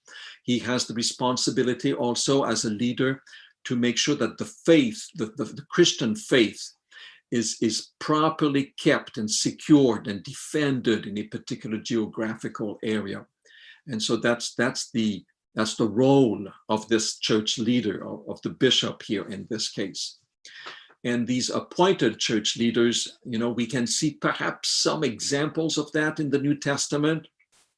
We're told in a number of places by Paul that Paul himself appointed people to do the leadership of the church. Like in Acts chapter 14, we're told that Paul and Barnabas appointed elders in every city where they established a congregation of believers. So they, as the apostles, appointed the elders. No idea is given here that a council would have appointed these elders. It's as if the apostles themselves are doing that. Paul also refers to the overseers and the deacons in the church at Philippi. Philippians 1 verse 1 refers to episkopoi being responsible for the church at Philippi. And then in his counsels to Timothy and Titus, Paul mentions the leadership of elders, overseers, and deacons, and tells them, what to do about the appointment of elders and of deacons. And here the word elder is also the word episkopos that is used, bishops, overseer. And so we've got here indications here that the apostles were appointing people. Well, in all the forms of the episcopal system that holds them together is that Christ has entrusted his authority and the government of the church directly to the bishops as the leaders of the church and as the successors of the apostles. So here are the three models. So let me summarize them, see if you've paid attention here. I'm a little bit of a teacher here, if you don't mind. What have we learned so far? Where is authority manifested, located in each of these major forms of church governance? Well, in congregationalism, the authority is located in each member in each congregation. In Presbyterianism, the authority is located in church councils that make decisions. And in the Episcopal model, the authority is located in the office of bishop. How do they solve problems? Well, a little bit in the same way here. When there are conflicts in the congregational model, the local church will try to solve the problems. They've got nowhere else to go. They've got to figure it out between themselves. And every church member will be involved in trying to solve the conflict. In the Presbyterian model, well, they'll have committees. They'll set up committees and councils to try to solve the church problems. In the Episcopal model, well, the church leaders will offer the solution, will implement the solutions, and will require compliance as well. The church leaders, the bishops, are responsible for doing that. Now, they may have councils. They tend to be advisory councils, not decision-making councils. Okay, so these are the three big systems of organization in the history of Christianity. Now, here's the big question. Which one is the one that fits us the best? And honestly, the Seventh-day Adventist model is a hybrid of all three traditional models. We take a little bit here and there of all three of them. But of the three of them, one is dominant. And here's perhaps where I'm going to surprise a number of you listeners here. The dominant model in the Seventh-day Adventist Church is the Episcopal model, not the Presbyterian. We've been taught Presbyterianism very, very often, but I'd like to offer to you that it is the Episcopal model, and I'll try to show that to you here. And that is perhaps one reason why we are experiencing various moments of crises in our denomination at the moment. It is perhaps because we have not recognized the extent to which in our hybrid model, the Episcopal model has a large segment of the way we are established as a church. here is what's happening. We certainly have elements of congregational model in our church. Our local congregations are very, very much responsible for church membership. That's very congregationalist. To do the ecclesiastical disciplines, you got no church leaders of the conference can tell a local conference what to do when it comes to church discipline. The local congregation is responsible for that in the end. The local congregation is responsible for the ordination of deacons and elders. They're responsible for their own finances. They've got autonomy for local mission activities. That is very much part of the hybrid coming from the congregational model. You've recognized certainly the Presbyterian model in our church governance. Local churches belong to a conference. That's very Presbyterian. Our organizational system loves committees and councils. We love that, perhaps too much. That is very, very Presbyterian. We send representatives from local churches to the conference, from the conference to the union, and so on. We've got a representative system of delegation in various levels of committees. We pay tithe. The local congregation does not keep the tithe. It sends it to the conference. That's very Presbyterian. It's not kept by the local congregation. And then it is used to pay for the pastors. The ownership of our church buildings is done by the local conference. Again, that's Presbyterian. The adoption of fundamental beliefs is done above the local congregation, not done by the local congregation. Church policies are adopted at the higher levels and require compliance at the lower level. That's in part, that is Presbyterian. And then we've got all kinds of ministries also that float in various levels of the church. So we've got many elements of the Presbyterian model, but we do also have a fair number of elements of the Episcopal model in our church. We don't use the word bishop in our church. Instead, we use the word president, but in many, many functions, our presidents of our various levels of institution are really reflecting the role of a bishop in some of the Protestant denominations that have kept the word bishop. For example, we have 3 levels of ordination. We ordain deacons, elders, and pastors. That is typical of the Episcopal model, to have 3 levels of ordination. To have 3 levels of ordination that are also hierarchical. A deacon is lower than an elder, who is lower than a pastor. And you've got a hierarchy here, and that is very Episcopal in thinking. The conference committees appoint the local pastors to the local congregations. That tends to be Episcopal as well. The ordination is done by the conference. The ordination is done for life. That is very Episcopal. It's not Presbyterian. Church leaders can serve an unlimited number of terms. That is not Presbyterian. That is Episcopal. Adventist ordination, the way we do it, that only ordained pastors can ordain a new pastor. That tends to look very much like the way Episcopal churches do that.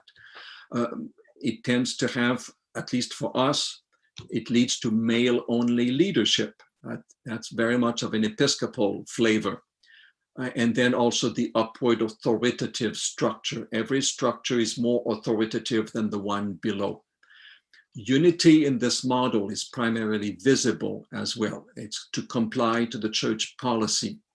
And then the responsibilities of the Adventist Conference president in many instances resembles those of an Episcopal bishop. But of all the Episcopal churches, though, we don't resemble all of them. The one that we resemble the most really is the Methodist Church, which is the least Episcopal of all the churches and tends to be having also a hybrid with the Presbyterian system that is really a whole lot closer to the model that we have adopted. We are very, very similar to some of the Methodist churches in the way that they function. And so when it comes even to the role of our conference presidents, maybe some of you are conference president here listening. If you look at our church manual, and if you search the church manual for the word president, and try to look at the responsibilities of a conference president. You will see here that our conference president oversee, that word is used, which is the word episkopos in Greek, oversee the work of all the pastors and of all the churches within a conference, is the overseer of all the churches. He has access to all the conference meetings, the church meetings, and the record books, and he should be present at the organization of a church or allow a local elder to baptize people, even to authorize non-Adventist speakers in local churches. In these responsibilities here, our conference presidents are basically following the Methodist bishop in the way the bishop functions in the episcopal model.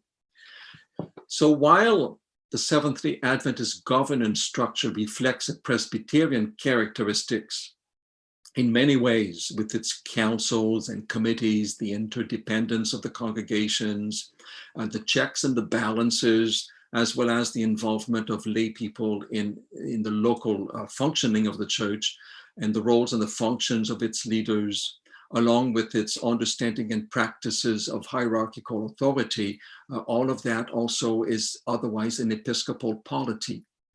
And in some ways, this is the way we're organized. That's the way our hybrid is put together.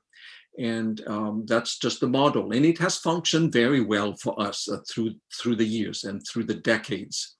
But there's a little bit of dissonance that has happened, even though it has functioned very well. If we are the church we are today, with 25 to 30 million people, with a very well-organized church structure, and a beautiful financial way of functioning in our church with tithes and offerings, if we have been blessed the way we have been blessed, it's because our church structure functions well. But it has created a little bit of dissonance.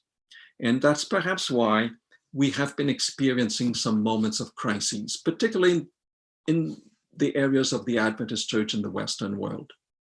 Europe, North America, Australia, where these conflicts have arisen a little bit more in the last few years. And the dissonance has to do with something like this. Adventist lay people think that they're involved in a Presbyterian governance structure where their voice and their presence are essential. But many times, leaders of our church function within an episcopal structure where their presence and their voice are only what's really needed, that they're the only ones that really matter, is what they say. And that's part of the dissonance that is happening among us here.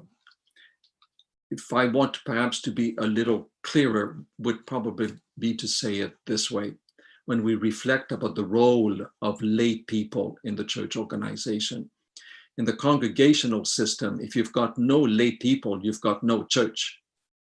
The concept of the priesthood of all believers is supreme in the congregational system. In the Presbyterian system, lay people are very influential.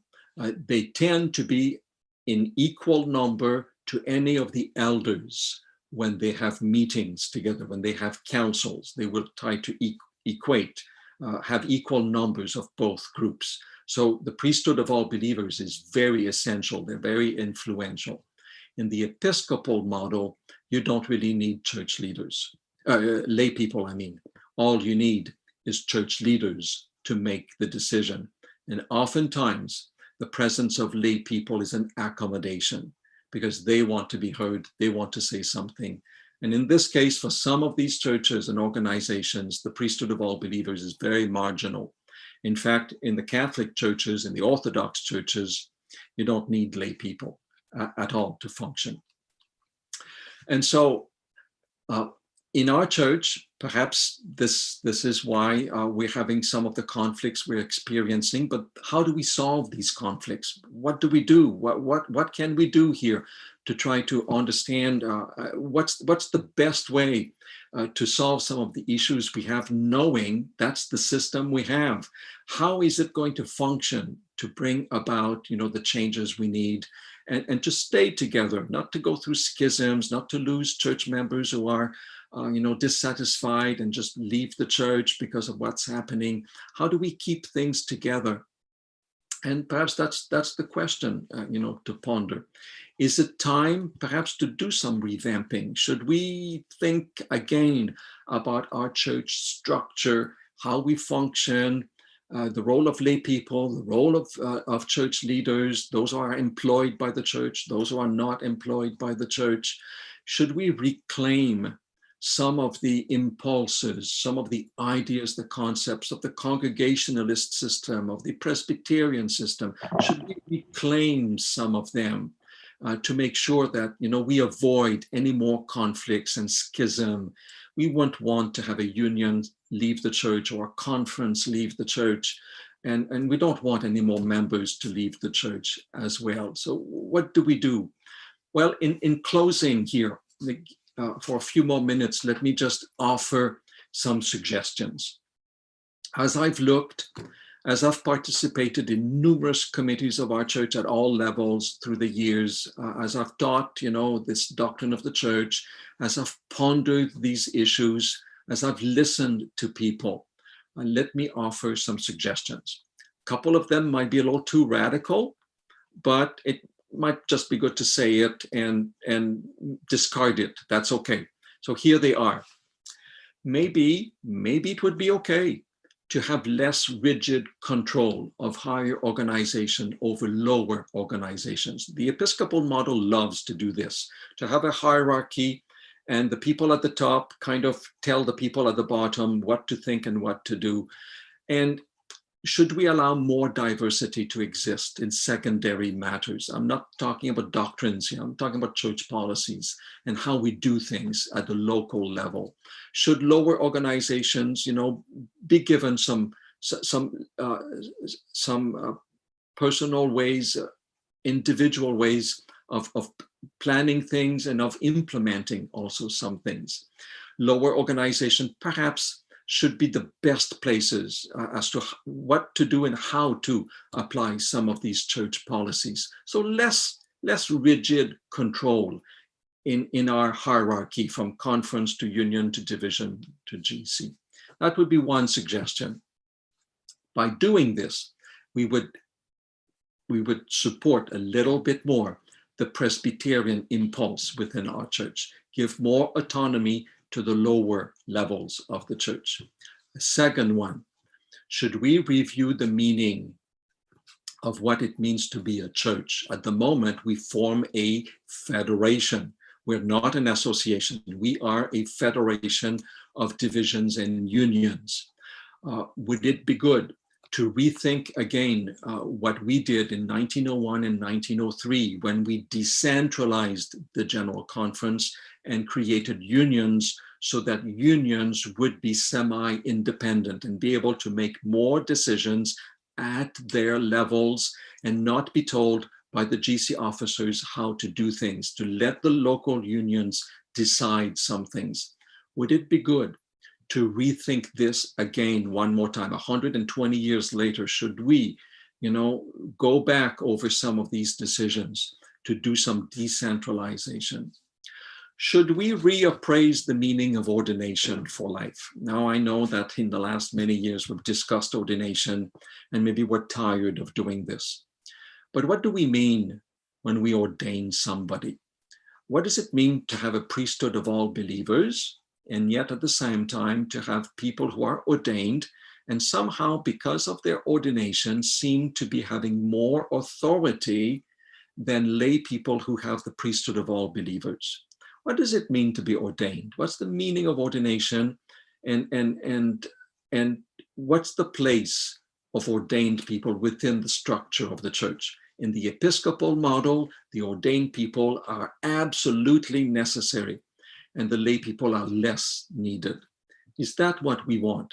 It seems to me that that would be, again, perhaps we don't want to do this anymore. We're tired of talking about ordination, but maybe we should talk about it a little bit more to try to finish that conversation. I don't think we did finish it. Let's move on. Couple more suggestions. Conference president, should they continue to be presidents or should they become moderators? Many of our conference presidents understand their roles almost like bishops do, with a large amount of authority. But you know, in the Presbyterian system, there are no bishops, there are no presidents, they have moderators, and moderators have 1 term or so, and when they're done, they go back to be a servant leader of some kind in a local congregation or somewhere. And so the Presbyterian system does not have presidents. And so therefore, is that the model we should perhaps look, investigate? What is the role of a conference president in our organization? That might be, honestly, I'll admit, a suggestion that might be way too far out and too radical. Okay, let's move on. Let me give you one more, my last one. I think it might be good then to help in the way we understand our church and our structure, and if we want to emphasize much more our Presbyterian roots within our system, then I think we should have term limits on all elected officers of our church at all level, whether it's the president or any of the directors of the departments. I think service is a real value to our church governance, and any kind of service is good. But long-term hierarchical leadership tends to lose the service orientation and becomes more and more authoritarian, which is an impulse that is very natural in the Episcopal system, but not natural at all in the Presbyterian system. So should we have term limits and have our elected leaders elected for 1 term, 2 terms? And after that, well, if you're not at retirement age, you return to be a local church pastor in a district or a department director or something of that kind. These are suggestions. They're not the laws on the Medes and the Persians, and I'm not attached to them. But I think that our system of church governance has some beautiful things. It has worked for a long time. Now, perhaps we're experiencing a little bit of tension. And as we think about the future, maybe it is time to think about some of these questions. So thank you for listening. And I'll stop there. And suppose I'll let the moderator decide what to do next. And I hope you have some good questions. If not now, perhaps a little later. Yes, Dr. Fortin, thank you so much. Wow, this is an amazing presentation. Thank you. Yes, we do have actually many questions. I am not sure if we're going to have time for all of them. Let me share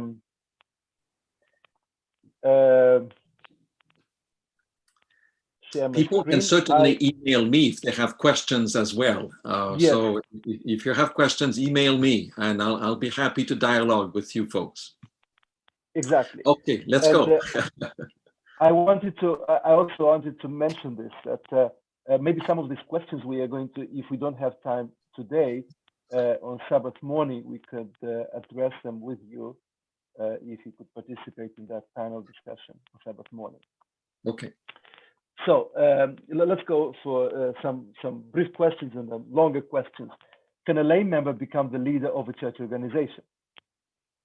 Well, it depends what you mean by church organization there. If you mean a conference, no.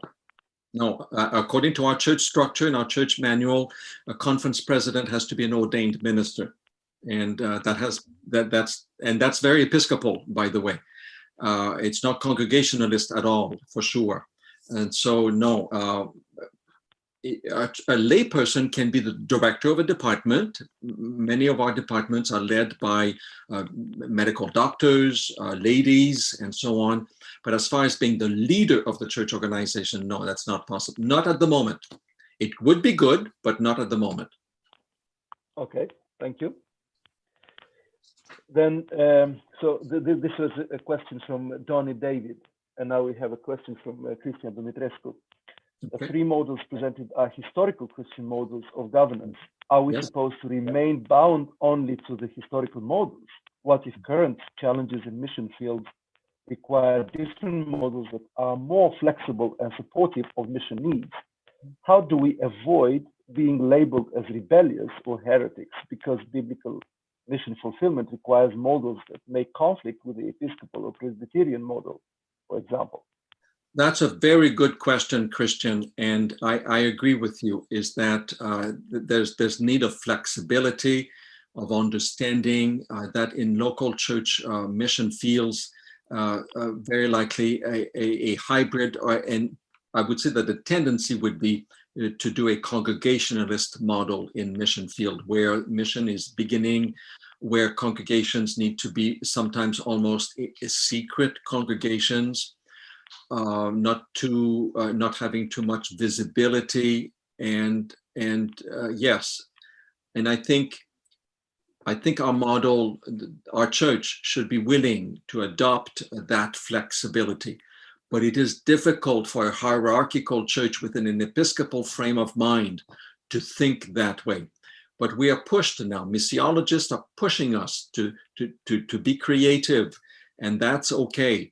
I would favor that personally. I think it is good. I think we see that happening in the New Testament. The church at Antioch, they're the ones who sent Paul and Barnabas. They didn't wait for the Jerusalem church to authorize them to do that. They did it. And it was beautiful what they did. And so, yes, you let the Holy Spirit guide in creativity. That's right. So how do we avoid being labeled rebellious, for example? Well, there again, I think it depends a lot on the leaders of the church and how the leaders want to keep everything tight, which is, again, very much Episcopal. The leaders of the church want to keep everything tight, everything within the bounds, and no creativity. And anything that is outside the bounds is labeled as being rebellious. And again, I mean, that might be another incentive for us to rethink the way we want to do things, and we want to do mission work. All right, thank you. Rolly Obedencio from Thailand is asking, how much does the Adventist Church emphasize the priesthood of all believers in theology, church governance, and practice, pastors and members? So perhaps how much in your understanding or perception we emphasize priesthood of all believers? And also another question is, would the church accept and ordain bivocational ministry in the world church in the mission field, especially in the 1040 window? That's a good question too. Well, regarding the first question on the emphasis on the priesthood of all believers, we as Adventists, we believe in the priesthood of all believers. We're really Protestant when it comes to that. And we believe that every church member who is a baptized church member is also a minister of the people of God, is a priest of the church of God. So we all are. The difficulty comes, though, as I wanted to point out a little earlier, is that there is a dissonance. We do say to the lay people, total member involvement, everybody's involved, everybody has a role to play. That's the priesthood of all believers. Yet, if you want to be too creative, and if you're moving out of the boundaries of the church, if you're moving out of what is settled, then a church leader has to bring you back in. You've got to do it this way or that way. You got to follow the church policies and the church rules, and you almost become rebellious. I'm connecting the two questions together.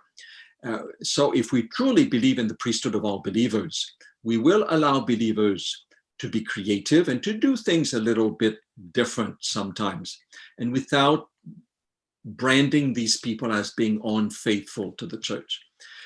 It takes education, but it takes time perhaps to change the mindset of our church leaders here.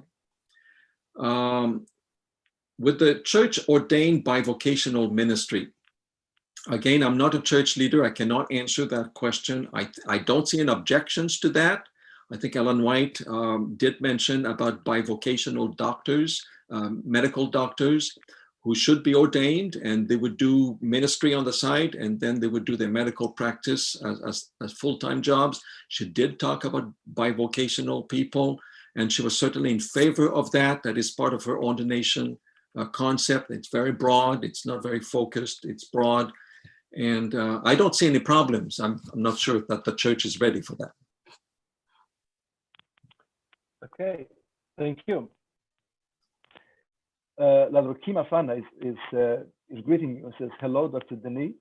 You said ordination is for life. Is the ordination of deacons and elders for life? Yes, it is. In the Seventh-day Adventist Church, Like any Episcopal churches, ordination of deacons and elders is also for life. So if you're ordained as a deacon or an elder in a local church, if you remain a faithful Seventh-day Adventist, you can serve as a deacon and an elder in that local church for any number of years, on and off. Or you could move to another congregation, another church, transfer your membership. And in those churches, you don't have to be reordained as an elder or a deacon. The first ordination you've had is still good. You are an ordained deacon and elder for life. And that is in itself an Episcopal characteristic element. Yes. Okay. Thank you. Well, a question here, how do we relate to the apostolic succession? I mean, the Episcopal model, how do we relate it to the apostolic succession? Well, not all churches in the Episcopal model practice apostolic succession. Now, the Roman Catholics do and the Orthodox do. The Anglican do to some extent, but the Catholics don't recognize it as true apostolic succession. The other churches that are Episcopal, the Lutherans and the Methodists, do not practice apostolic succession. They do ordination, and the bishops do the ordinations of pastors and of other bishops, and only an ordained person can ordain another person, but they don't believe it in apostolic succession. So we are part of that group of Methodist people. We don't practice that line of succession of bishops ordaining bishops all the way to supposedly, I don't believe it's true, but supposedly to the time of the apostles. We're not one of those churches. Okay.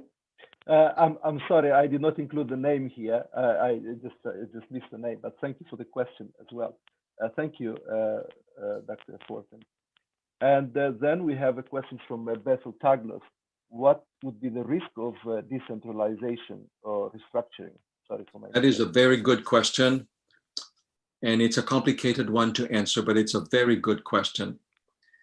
The fact that our church has been centralized with GC unions, divisions, and conference leadership and so on, it has helped us a great deal to stay focused, to stay on target, to do things together, and to stay in unity.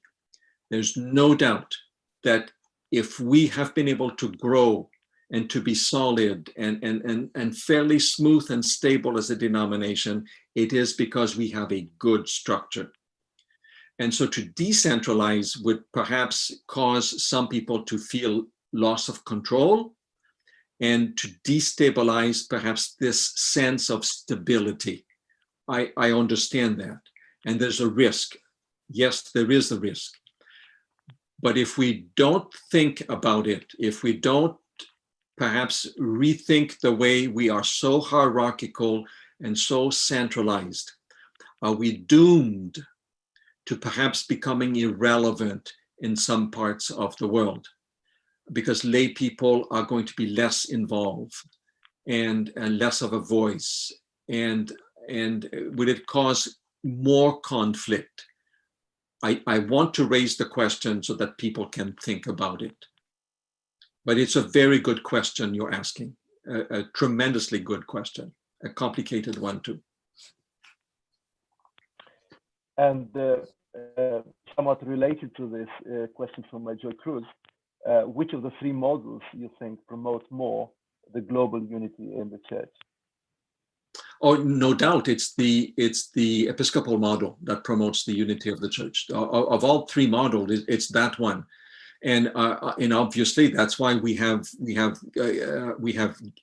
navigated toward, leaned toward that model. In the Episcopal model of the church, unity is visible unity. It is a visible unity of church members belonging to a congregation that belongs to a conference, that belongs to a union, and all the way up.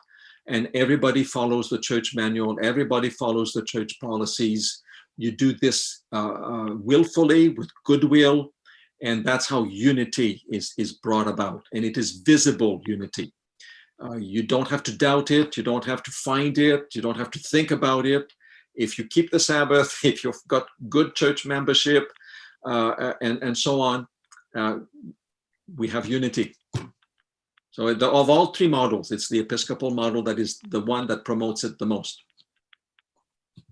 Okay.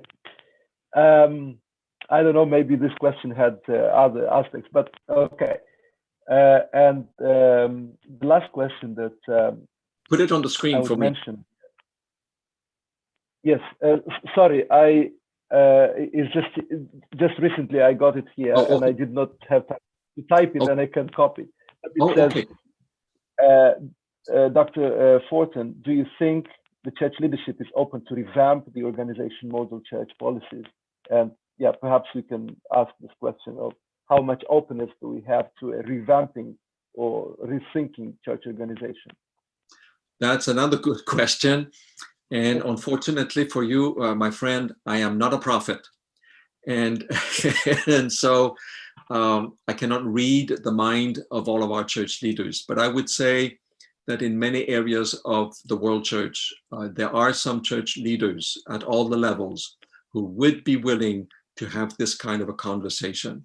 Now, would it produce any tangible benefits? I don't know, but I know that some would love to have this kind of conversation. I could name you some names. Of course, I will not do that. I could name you some names, but I do know some would love to have one. Okay, thank you so much. If we would have been together, I think we would have applauded Dr. Fortin. And I don't know how to have a worldwide clap. Impossible. Thank you so much. Yes, but thank you so much. We are, I mean, we have been blessed by your presentation. I have been blessed myself. Very beautiful thoughts and a very open conversation. We appreciate the questions that have come and the discussion that we had. We thank you. We thank Dr. Hazel again for your two very, very nice presentation on the remnant and on the governance of the church. So thank you very much, both of you. Thank you for the participation of everybody this morning. Very nice beginning of our forum. And I would like to remind you again that our next session is going to take place at 2 p.m. this afternoon. So please do join us. Please follow the program. We have the program, and please have a look at it. There were many questions coming about whether these materials are going to be shared with the participants of the forum, and we say yes, we would like to share all the materials that are going to be presented. We are going to work with the presenters as well, and we are going to see in what format can we share them with you. We are going to provide a link to the location where you can download them and access them. And please continue to send your questions for the panel discussion that we are going to have on Sabbath morning. You can see, you can send your questions to the seminary forum at AIIAS.edu. And please direct them to a specific presenter and ask a particular question. We are going to put them all together, and we are going to sort them and present them to the participants and presenters. Well, I don't know if they are all right.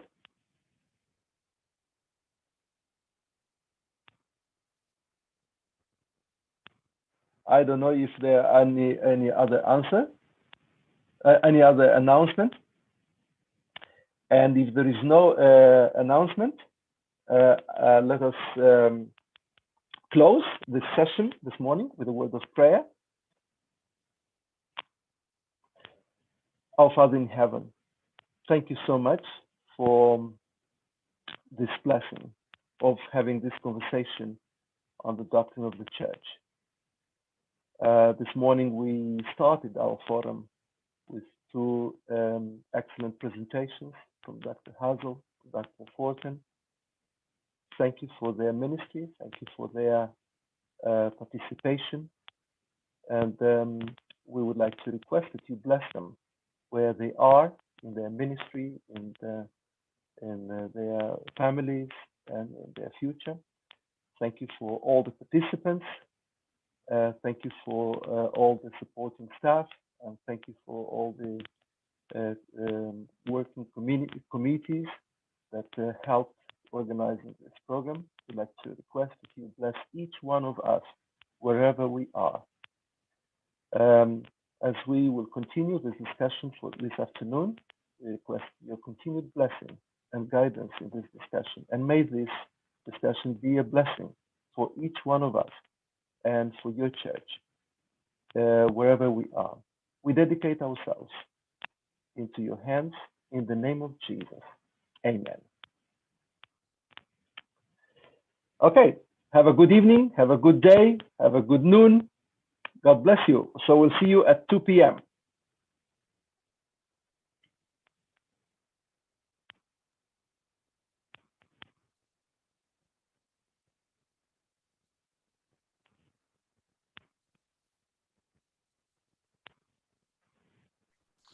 Thank you for having me. It was a pleasure to be with you here during this event.